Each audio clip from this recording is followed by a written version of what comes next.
working on a brand new competitive mode. It's called I can't say why can't I say All right, well, we'll tell you about that soon. Hello, everybody, and welcome back to the Educatedcollins Snap channel. How you doing? I just thought that was a pretty cool clip from back when they couldn't announce Conquest, right? They at least knew the name and they were kind of hinting it. So I was like doing a lot of research for this particular video and came across that clip. Thought it was pretty cool. But here we will be talking about some questions I have, right? Just generally, things like where the first edition badges and other things. I just thought, hey, it's close to a new patch. I wanted to talk about some of the things that's been on my mind generally. Let's get into it. First thing is generally the first edition badges. They did introduce it a while back. If you acquire a Series 5 card before it moves down the series, the card will show a first edition badge when you expect it. It's a way to show that you got the card before when it was brand new. They did say it will take some time to build, so maybe it takes a lot of time, but they're just going to apply it. The reason why I wanted to ask this question is because they recently announced that there will be some cards that will be dropping straight to Series 4. Right, so with cards dropping straight to Series 4, how does that interact with this first edition system that they've announced, right? Will they just not get a first edition? Will it get a first edition since it's still being a new release, etc., etc.? My personal thoughts is I don't really think this first edition is like a good mechanic generally. It just feels weird. I don't know if they're still thinking about this because they really haven't talked about this first edition system really since their announcement. I wonder if they're working on it really.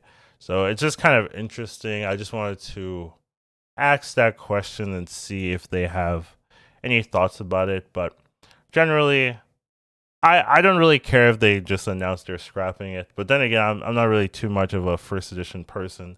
And maybe some people will still like this or still wanting the game, but generally I kind of look at it and I'm just like, is this something that really matters all too much? But anyways, that's just one of the questions. Next thing I wanted to talk about is the events. So it does seem like they have fully scrapped events for now. They definitely had a couple of them, like the Winterverse event where they had daily login rewards, and then they generally have like leaderboard events where you're trying to collectively do something as a community, and then they usually have like either top contributors or like a leaderboard to kind of showcase. They did mention that they were stopping this because they weren't happy with the quality of the events, but the alternative that we've seen so far is to just do nothing. And even though the events weren't polished, generally they weren't like super premium looking or anything like that, it generally still gave you some rewards, and it also just was a mini incentive to play the game, to continue, being part of the community, etc., etc.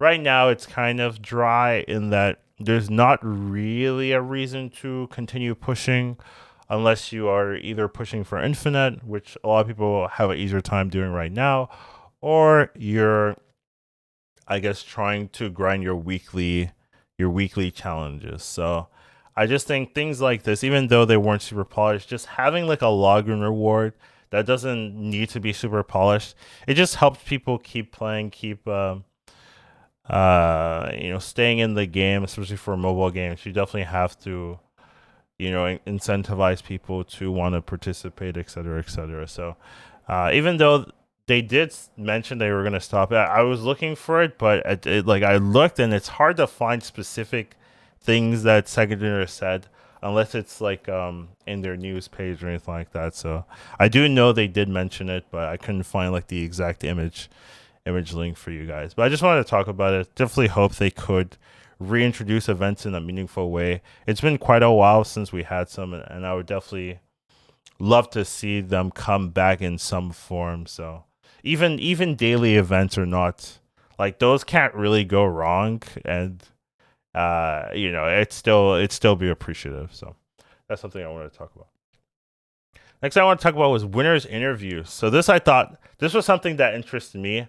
I was pretty uh impressed, I guess, to see that they would do some events and they would try to interview some of the winners. I remember the Atlantis Beach Club, Rainy Days had an interview asking about top decks, some nerfs and buffs. They did nerf one of the cards they suggested, but they didn't buff Cable, I think, is what he wanted. Unlucky. And then they also had the KM Best interview in one of their announcement videos. Stuff like that was pretty cool. I remember when I started, I was thinking about if they were going to do more of that for other seasons, just like talking with some of the players in an open format, things like that. I definitely think it was something that at least interests me at the time, and would have loved to see more. Don't know if there's any particular issues that came out, but I thought it was cool, and I definitely would have loved to see that incorporated more into the game as part of like a community response, right? Because sometimes these top players tend to represent the community well, since they play a lot and are very active into the game. So I thought it was cool. Next thing I do want to talk about is the beta cosmetics. So there were some, I believe, 4 seasons that came out before the game officially released. We have the Atlantis Beach Club. We had the Love and Thunder. I'm not going to know all the names of the seasons, but we had 4 seasons come out, and they did say that all players will have access to all the cosmetics when in a future late date, right, for the cosmetics. And we do just have the first one coming out in a couple of weeks. We do have the Atlantis Beach Club Rewind, where they're introducing a lot of the old cosmetics from that first season. So don't really have too much of a problem with selling the cosmetics or anything like that. I think if you may give it free or something like that, you'd have some people who bought it a little bit sad about that. I do want to talk about it coming out so late. It's a year later. The Beach Club Rewind came out in June, I believe, or June or July, and it's coming out as well a year later in that same time frame. And maybe more importantly for me is that when you buy that season pass, it does come with things besides cosmetics, right? They're selling this rewind for just the cosmetics that you would have gotten, but when you got this, you bought it from a season pass, and the season pass, the premium release version, comes out with 900 extra gold, and it also gives you 2 mystery variants, right? So if you were to have bought it in the beta season, you come out quite ahead, right? You get more gold and you get mystery variants, as well as some other things that don't actually matter. I do think you get more boosters with this bundle, but I really don't think that's worth 900 gold or anything. So also, you're getting it a little bit late, right? Maybe the meta's changed.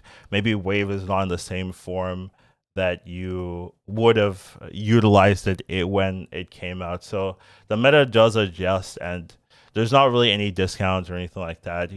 And you do lose out on some progression. If you bought it through the season pass, you just get a little bit ahead. So I'm hoping that maybe they revamp these beta cosmetic rewards or these beta bundles to add a little bit more of a progression standpoint. If you got like 10,000 gold or 1,000 gold on top of this, plus maybe like a mystery variant or 2, I think that would be a lot more enticing. It'll feel better. It'll feel like you kind of got the rewards from the season pass. Whereas as of now, there's no progression. You have to want these bundles, where a lot of times when people are buying the season passes, they also care about the progression you get on top of it. So this is just something I hope they could look into and see, is it okay to add season pass rewards for these beta bundles, right, to encourage more people to get it. So just something I wanted to talk about. And then the last little question was just like looking through the developer roadmap. So we have like the 3 roadmaps that they've kind of released. First one was in late 2022, and then the second one was early 2023, and then the one we had most recently is in the mid of 2023, right? And you can see like they've done a lot of stuff on the coming soon right? Those are usually things that they've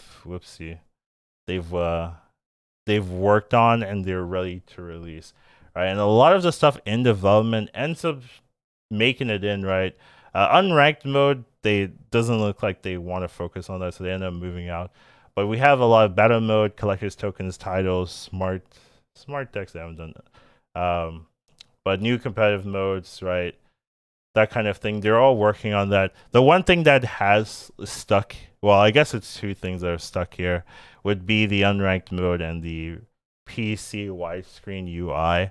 I definitely really would have hoped that they had, finished that. That's something super important to people, and especially for streamers like myself, right? Like we've done like this like awkward manipulation of the game scene to make it work for us, but I definitely love a little bit more support in the official client to make the game beneficial for streaming. So that's just something I hope they really focus on for the future. It would definitely help a little bit. Unranked mode and stuff, that's cool and all, but definitely think I would love to see like drafts and stuff, which is a little bit more interesting. Another thing also they've talked about is like card emojis and stuff like that. There is this ability to emote on cards that your opponent has played. There's like 3 emotes.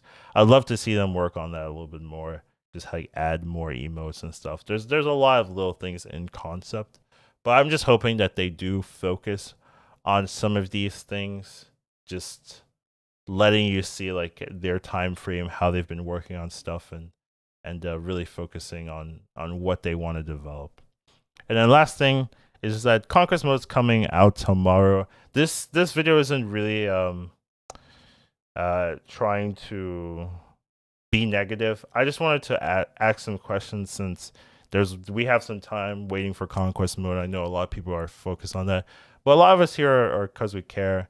We like the game. We want the game to do well. Hopefully, Second Dinner stays true to their vision and keeps on that path, right? Making the best game they can and just really focusing on making their players happy. Because at the end of the day, that's what matters, right? If your players aren't happy, they're not going to continue supporting. And, it's a long road, obviously. But hopefully, they keep on going, keep on trucking, don't get too pressed with some of the negative sentiment, as long as they know what they're doing. But that's all I have. Just wanted to kind of ask some questions, see if they're focusing on it, and just like having some things to think about as we move on to the next patch, right? Hopefully a lot of the patch tomorrow puts us in the right direction and leads us to a greater future. A lot of people like to say that, but we'll just see what the patch has in store for us. But that's all I got for today. Hope you guys enjoy this one. Take care of yourselves and have a wonderful rest of your day. Educatedcollins snap. Once you watch him, you won't go back. He'll teach you to marvel snap. Your skills will be